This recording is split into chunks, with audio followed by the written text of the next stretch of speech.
அன்பை கெடுக்கும், மரியாதையை குலைக்கும், குடும்பம் தவிர்க்கும், உயர்வை தடுக்கும், மனதை கலைக்கும், பண்பை தொலைக்கும், குளிர்ந்த நிலையில் கசந்த திரவம், உடனே செய்யும் உபத்திரவம் என்பதை மனதில் கொண்டு மாந்தர் வாழ்ந்திருந்தால் இன்றைய என் உரைக்கு அவசியம் இருந்திருக்காது.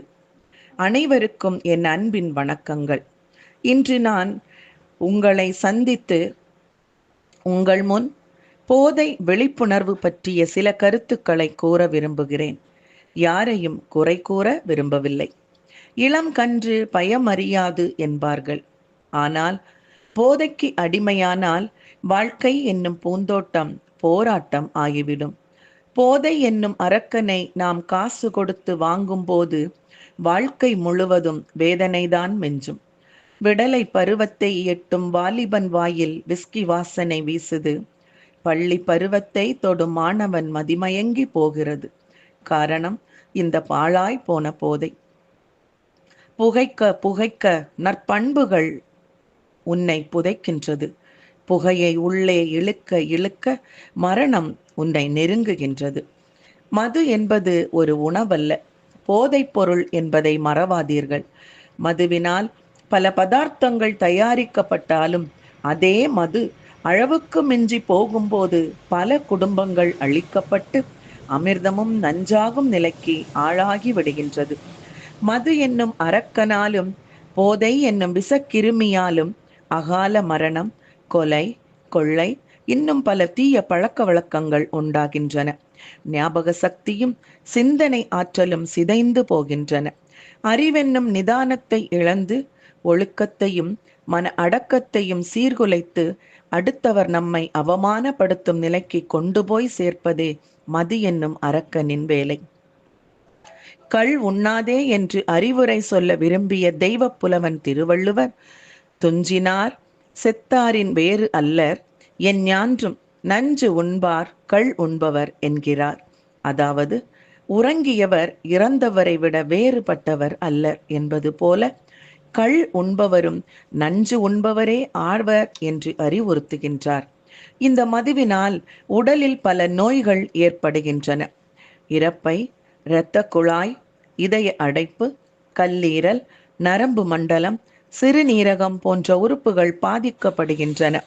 வீட்டில் இருக்கும் பெரியவர்கள் போதைக்கு அடிமையாவதால் தான் வீட்டில் இருக்கும் சிறு குழந்தைகளும் அதை பார்த்து கற்றுக்கொள்கின்றனர். எதிர்காலத்தில் அக்குழந்தையும் போதைக்கு அடிமையாவது மறுக்க முடியாத உண்மை. பஞ்ச பாண்டவர் காலத்தில் பதார்த்தங்களில் மது குடிப்பதும் ஒன்றாகும் என்பது பலருக்கு தெரியாத உண்மை. கொஞ்சம் கொஞ்சமாய் சொத்து சேர்த்து நகை நட்டு வாங்கியது அந்த காலம். வீட்டில் உள்ள நட்டை கூட திருடி விற்று குடிப்பது இந்த காலம் என்றே சொல்வேன். கொஞ்சம் கொஞ்சமாய் சொத்து சேர்த்து நகை நட்டு வாங்கியது அந்த காலம். வீட்டிலுள்ள நட்டை கூட திருடி விற்று குடிப்பது இந்த காலம். என்னதான் அறிவியல் வளர்ச்சி அடைந்தாலும் மதுவையும் போதை பழக்கத்தையும் ஒழிக்க முடியாத அவல நிலைக்கே நம் நாடு தள்ளப்பட்டுள்ளது என்பதை நினைத்தால் என்னை போன்றோரும் உங்களை போன்றோரும் என்ன செய்ய முடியும் என்று யோசித்து கொண்டிராமல் நம் குடும்பத்தில் அப்பழக்கம் வராமல் தடுக்கலாம் தானே. நாளைய வருங்காலம் உங்களால் மட்டுமே மாறப்போகிறது என்பதை மறவாதீர்கள்.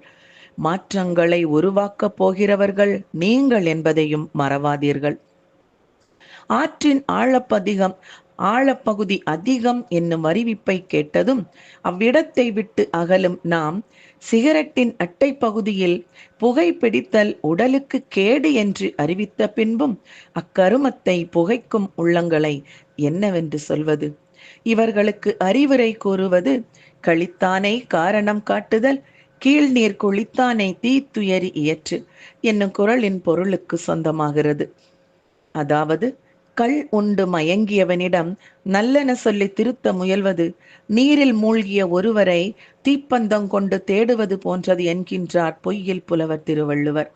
எவ்வளவு அருமையான விளக்கம் பார்த்தீர்களா? வீரத் தமிழனாய் சிறை சென்று பெயர் பெற்றது அந்த காலம். குடிகாரத் தமிழனாய் சாராய கடையிலும் போதை பானங்கள் விற்கும் கடையிலும் முதல் இடம் பிடிப்பதுதான் இந்த காலம். கிளப்புல மப்புல திரியற பொம்பள என்னடி நடக்குது செந்தமிழ் நாட்டில என்னும் பாடல் பாடும் நிலைதான் இன்றைய நம் நாடு என கூறவே என் வாய் தடுமாறுகிறது. பணக்கார வீட்டில் பிறந்த ஆண்கள் மட்டுமல்ல, சில பெண்களும் போதை ஊசிக்கும் போதை மருந்துக்கும் அடிமையாகவே உள்ளனர். ஏன் இந்த நிலை என்று சிந்திக்க மறந்து போன மனங்களே, இதைத்தான் கண் போன போக்கிலே கால் போகலாமா, கால் போன போக்கிலே மனம் போகலாமாம் மமா என்று அன்றே பாடினான் ஒரு புலவன். மது பிரியர்களே, கவனத்தில் கொள்ளுங்கள் என்று நான் உங்களை கூறவில்லை. நான் கூறுவதை மது பிரியர்களுக்கு தயவு செய்து இதை நீங்கள் கூறுங்கள் என்றுதான் வேண்டுகிறேன். இப்படியே போனால் நம் வீடு விஷமாகும், நம் நாடும் நாசமாகும். இன்றே இப்போதே நம் வீட்டில் தொடங்குவோம் மது ஒழிப்பு விழிப்புணர்வை. மது கடைகளை மூட நம்மால் முடியாவிட்டாலும் நம் வீட்டில் உள்ளவர்களை போதை பழக்கத்திலிருந்து காப்பாற்றுவோம் என்று உறுதி எடுப்போம். மதியை கெடுக்கும் மதுவை ஒழிக்க இன்றே தயாராவோம். போதையை ஒழிக்கும் பாதையை நாம் உருவாக்குவோம். சிந்தித்து செயல்படுவோம்.